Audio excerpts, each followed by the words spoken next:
Hello dear, welcome करता हूँ आप सभी को नर्सिंग ज्ञान के ऑफिशियल चैनल पर।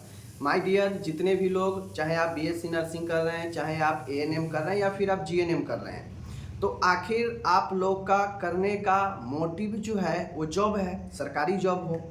बट हम यहाँ पे एक चीज़ अब बता दें कि जो आपके सरकारी नौकरी के जो कंपटीशन है किसी भी क्षेत्र में धीरे धीरे बढ़ते जा रहा है। कमने की तो बात छोड़ दीजिए, बढ़ते जा रहा है।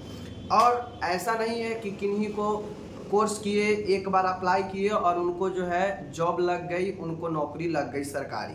बहुत लोगों को 2 बार 3 बार ट्राई करना पड़ता है, बहुत लोगों को 5 साल 7 साल भी लग जाते हैं, किन्हीं किन्हीं को 1 से 2 बार अटेम्प्ट में ही जो है उनको लग भी जाता है। आज की इस वीडियो बनाने का मकसद यही है कि आप लोग के अंदर एक मोटिवेशन या फिर हकीकत जान पाए कि पढ़ाई का हकीकत वास्तव में क्या है। जो लोग एडमिशन लेते हैं और मात्र एग्ज़ाम से 1-2 महीना पहले सिर्फ और सिर्फ इम्पोर्टेंट क्वेश्चन के चक्कर में रहते हैं, तो आखिर उनका आगे क्या होने वाला है, आज की इस वीडियो में मैं बताऊंगा। मैं ये बताऊंगा कि आपके एकेडमिक पढ़ाई जो आपके first year, second year, third year में कितना ज़्यादा आपके हेल्पफुल है आगे कंपटीशन के लिए। तो चलिए आज की इस वीडियो का यही पे शुरू करते हैं। सबसे पहले माय डियर, आप लोगों को मैं यहाँ पे बता दूँ कि जितने भी लोग, चाहे आप जीएनएम कर रहे हैं या बीएससी नर्सिंग कर रहे हैं या फिर एएनएम कर रहे हैं, मैं बता दूं कि अब आपके देखते होइएगा ज़्यादातर जो एग्ज़ाम है नर्सिंग का जॉब के लिए, वह ज़्यादातर अब जो है कंपटीशन रिटेन जो है एग्ज़ाम होता है। भले वो रिटेन आपके ऑफलाइन हो या ऑनलाइन हो, वो बातें अलग है, लेकिन एग्ज़ाम अब लिया जाता है। जो बहाली पहले बिहार में मेरिट पर आता था, वह बहाली अब जो है नियमावली चेंज कर दिया गया एग्ज़ाम होने के लिए।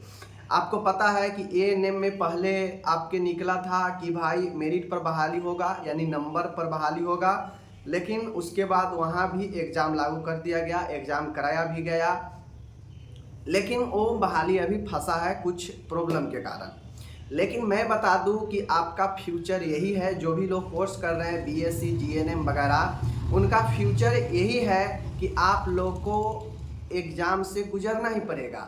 आगे आने वाले फ्यूचर में जो भी बहाली है, हर हाल में आपको एग्ज़ाम से गुजरना ही पड़ेगा और उस एग्ज़ाम में लाखों स्टूडेंट से आपका कंपटीशन रहेगा और आप कितना बेहतर करेंगे यह सिर्फ और सिर्फ आपके ऊपर डिपेंड करता है।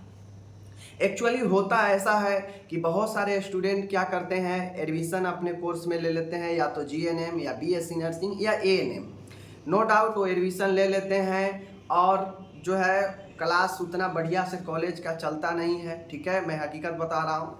होगा कुछ कॉलेज जहाँ पे क्लास बेहतर चलता हो, जहाँ का पढ़ाई आगे काम देंगे, लेकिन बहुत कम है, रेयर केस में ऐसे कॉलेज मिलेंगे। ज़्यादातर ऐसे कॉलेज है या तो क्लास होता नहीं है, क्लास होता ही है तो कुछ मुझ पढ़ा कर टाइम पास करके छोड़ दिया जाता है। तो हकीकत ये है कि आपको खुद से मेहनत करना पड़ेगा। आप एक ऐसे कोर्स में एडमिशन लिए हैं जहाँ पे दिन प्रतिदिन कंपटीशन बढ़ रहे हैं, चाहे जीएनएम हो या फिर बीएससी नर्सिंग हो, कंपटीशन बहुत ज़्यादा बढ़ रहे हैं। तो आपको अपने जितने भी पढ़ाई है उसमें बेहतर करना पड़ेगा, आपको सबसे अलग बनना पड़ेगा। आजकल लोग क्यों कहता है कि सरकारी जॉब मतलब भगवान से मुलाकात हो जाए, ऐसा लोग कहते हैं। ऐसा इसलिए कहते हैं कि कोविड के टाइम आप लोग को पता चल गया होगा कि जितने भी कारोबार था, जितने भी जॉब था, ठप हो गया था, जॉब से निकाल दिए गए। लेकिन सरकारी जॉब वाले जो भी हो 50% ही मिले, लेकिन बैठ के उनको मिला, पैसा मिला, उनका ज़िंदगी चला, उनका ज़िंदगी कोई परेशानी से नहीं गुजरा। बट प्राइवेट सेक्टर, इधर उधर जॉब करने वाले को बहुत कठिन हुआ, बहुत झेलना पड़ा उनको। तो सरकारी जॉब इसीलिए लोग करते हैं कि ज़िंदगी सुरक्षित हो जाए, बेहतर हो जाए, अपना घर परिवार, आने वाले लाइफ ज़्यादा स्ट्रगल भरा, पैसे के लिए तो दिक्कत ना करना पड़े और रोज़गार के लिए तो दिक्कत ना करना पड़े, एक परमानेंट का उनको टैग लग जाता है। सरकारी को लोग ज़्यादा सुरक्षित आपके आसपास भी मानते हैं लोग।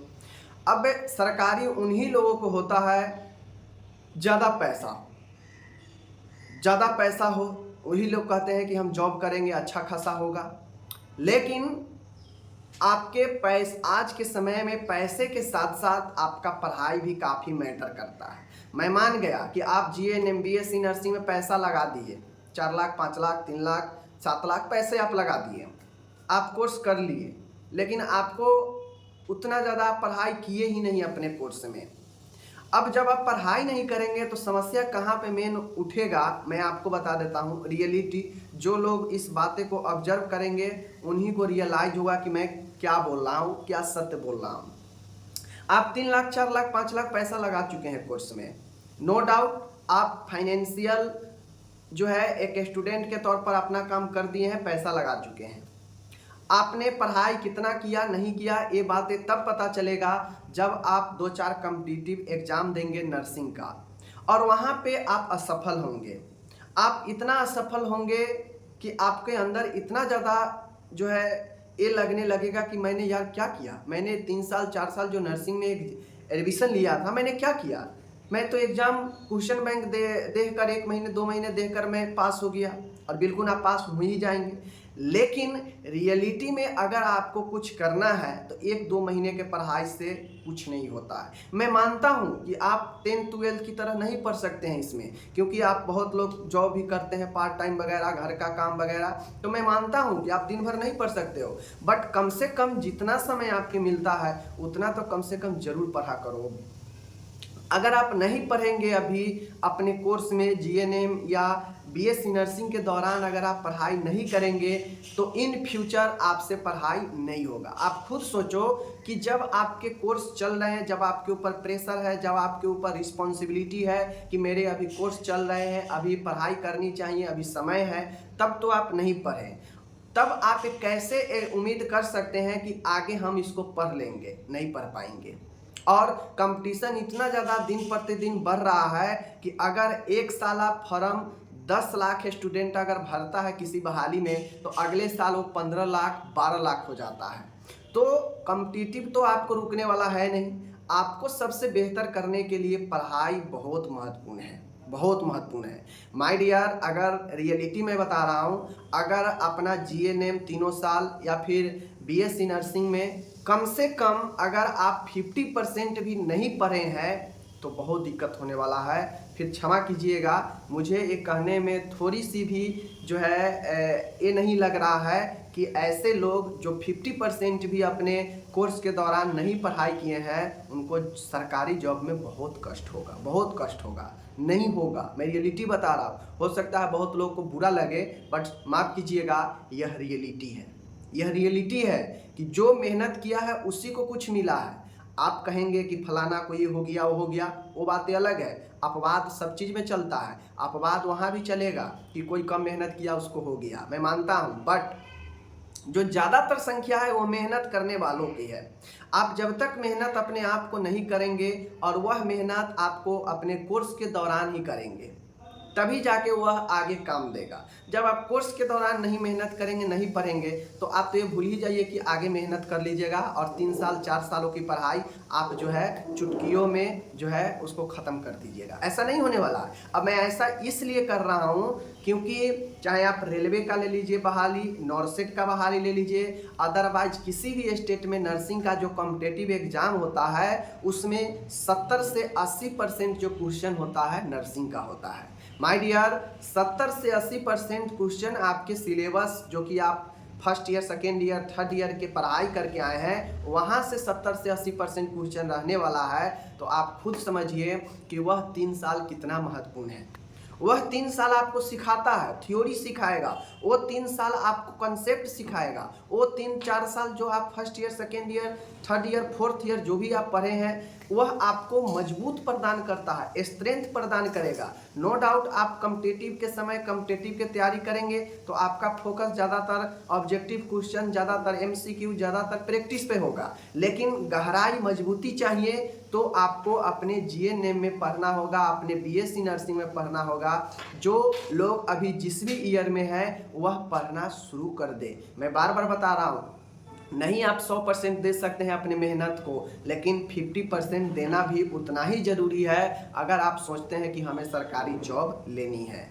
ये सरकारी जॉब या कंपटीशन ये कहीं नहीं देखेगा कि आप एक हाउसवाइफ है, आप एक गर्ल है, या आपका ये मजबूरी है या आपका ये मजबूरी है। वहाँ पे मजबूरी, वहाँ पे ये वो कुछ नहीं चलता है। बस वहाँ पे आपका नॉलेज चलेगा। आप एग्ज़ाम निकाले आगे बढ़िए, एग्ज़ाम नहीं निकाले पीछे जाइए। तो अगर आप ये अभी कह रहे हैं कि मैं जीएनएम फर्स्ट में हूँ, सेकेंड में हूँ, थर्ड में हूँ, या बीएससी नर्सिंग के कोई भी ईयर में हूँ, और मुझे घर के काम करना पड़ रहा है, बच्चे देखना पड़ रहा है, मुझे बाहर के काम करना पड़ रहा है, जॉब करना पड़ रहा है, तो ये सब वहाँ पे नहीं चलेगा। और यह रियलिटी आपको खुद समझना भी पड़ेगा कि बगैर पढ़ाई आपका ये जो 3-4-5 लाख का कोर्स कर रहे हैं बेकार है। अगर आप 50% भी अपने पढ़ाई को अपने जीएनएम के दौरान या बीएससी के दौरान नहीं कर रहे हैं तो आपका यह पैसा बेकार जाने वाला है। क्योंकि प्राइवेट में जानते हैं क्या हाल है, 15,000, 20,000, 25,000 से ज़्यादा आपको नर्सिंग को नहीं मिलने वाला है। और प्राइवेट का कितना ज़्यादा सिक्योरिटी रहता है जॉब का वो सब लोग जानते हैं। कब है, कब एक गलती पर हटा दिया जाएगा यह कोई नहीं जानता है। ठीक है, तो यह वीडियो बनाने का मकसद ही यही था कि आप लोग पढ़ाई करें, सीरियस रहें। आप लोग क्वेश्चन बैंक 1 महीने 2 महीने के पढ़ाई सिर्फ एग्ज़ाम के लिए मत करें, क्योंकि एग्ज़ाम के लिए जो पढ़ते हैं वह सिर्फ इम्पोर्टेंट क्वेश्चन के फिराक में रहते हैं। अंदरूनी नॉलेज उनको होता नहीं है, और जब अंदरूनी नॉलेज होगा नहीं तब तक कंपटीशन निकालना बहुत मुश्किल है। एज फॉर एग्जाम्पल मैं आपको बता दूं, रेलवे में अभी वैकेंसी आई है नर्सिंग सुपरिटेंडेंट का, जीएनएम या बीएससी नर्सिंग वाले भर सकते हैं। लेकिन उसमें जो एग्ज़ाम होना है वह ऑनलाइन एग्ज़ाम होता है, रेलवे का पता है। और वहाँ पे 70% यानी 100 में 70 क्वेश्चन नर्सिंग का ही रहने वाला है।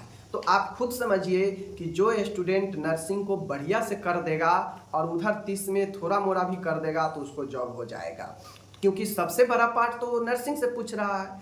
तो आप समझिए कि एमसीक्यू कितना प्रैक्टिस करके आप बना दीजिएगा। जब तक आपका जड़ मजबूत नहीं है, थ्योरी मजबूत नहीं है, तब तक आप कहाँ से एमसीक्यू को कर लेंगे। और फंसते एग्जाम में वही लोग हैं जो एमसीक्यू का प्रैक्टिस किए हैं, जो एमसीक्यू को रट रट के तैयारी किए हैं। जो लोग का थ्योरिकल मजबूत है, जो लोग को अंदरूनी बातें पता है, डिटेल से पढ़े हैं, उनको कोई दिक्कत नहीं होने वाला है। कहीं से भी क्वेश्चन घुमा के पूछेगा वो पकड़ लेंगे कि अच्छा है तो क्वेश्चन ये कह रहा है, सीधा वो सही मारेंगे। तो पढ़ाई बहुत ज़रूरी है। आप क्या है क्या नहीं है, कंपटीशन ये चीज़ को नहीं समझेगा। आपको अपना जॉब लेना है तो आपको फाइट करना पड़ेगा। और वही बात, दिन पर दिन कंपटीशन बढ़ रहा है तो आपको शुरू से ही मजबूती करना पड़ेगा। अगर आप अपने कोर्स के दौरान नहीं सीरियस है तो यह छोड़ दीजिए कि आप आगे सीरियस हो जाएंगे और आगे आपको जॉब हो जाएगा। नहीं होगा, हकीकत है। चाहे आप इस बात को बुरा तौर पर ले या एक मोटिवेशन के तौर पर ले, लेकिन ये हकीकत है। अगर आप अपने जीएनएम के दौरान या बीएससी नर्सिंग के दौरान नहीं पढ़ाई किए हैं, नहीं अच्छे से पढ़े हैं, या नहीं थ्योरी मजबूत किए हैं, क्वेश्चन नहीं पढ़े हैं, तो आगे बहुत दिक्कत होने वाला है। तो अभी भी जो लोग जहाँ है जिस ईयर में, संभल जाइए और डेली कुछ न कुछ पढ़ाई जरूर कीजिए और अपना बेहतर भविष्य के लिए थ्योरी मजबूत कीजिए। थ्योरी मजबूत रहेगा तो आप अच्छा कर पाएंगे। और थ्योरी कब मजबूत होगा, जब आप अपने पूरे एकेडमिक ईयर में अच्छे से पढ़ाई करेंगे। ठीक है, बाकी जो लोग को बुरा लगा है उनके लिए सॉरी। यह वीडियो बनाने का मकसद ही यही है कि आप लोग अच्छा से करें।